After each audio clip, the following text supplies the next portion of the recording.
Maintenant, je veux vous parler du contrôle mental. Revenons aux 4 premières civilisations de l'histoire. Ce sont des sociétés de masse. Donc, ces 4 premières sociétés à voir le jour, ce sont la Chine, la civilisation de la vallée de l'Indus, la civilisation arapéenne, soit l'actuel nord de l'Inde, la Mésopotamie, c'est-à-dire l'Irak d'aujourd'hui. Et la dernière, bien sûr, c'est l'Égypte. Et bien sûr, pendant des milliers d'années, l'Égypte a été la plus puissante, la plus riche et la plus influente. Quand vous avez une société de masse, votre plus gros problème, c'est le contrôle social. Comment faire? Comment contrôler la population? Comment faire pour que tout le monde s'entende? Et dans chaque société, il y a des solutions différentes.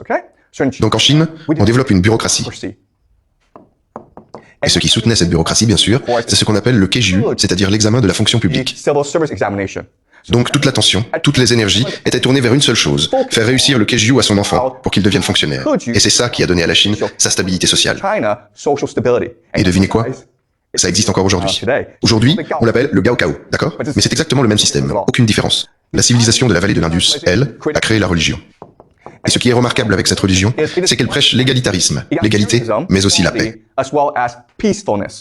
Et cette religion devient le prototype du bouddhisme d'aujourd'hui. Donc cette religion, c'était le proto-bouddhisme. Et pendant très longtemps, la vallée de l'Indus est restée pacifique et égalitaire. C'était une société très prospère. En Mésopotamie, la solution, c'était la guerre. La différence entre la Mésopotamie et les autres régions, c'est qu'il n'y a aucune défense naturelle. En Chine, on a des montagnes, des déserts et des mers pour la protéger.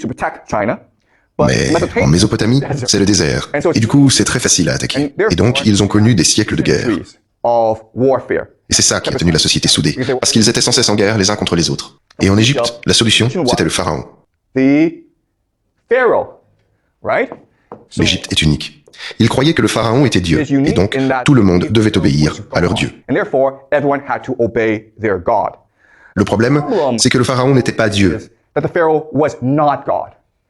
Et comme c'était un homme à la tête d'un empire, sa vie était constamment en danger.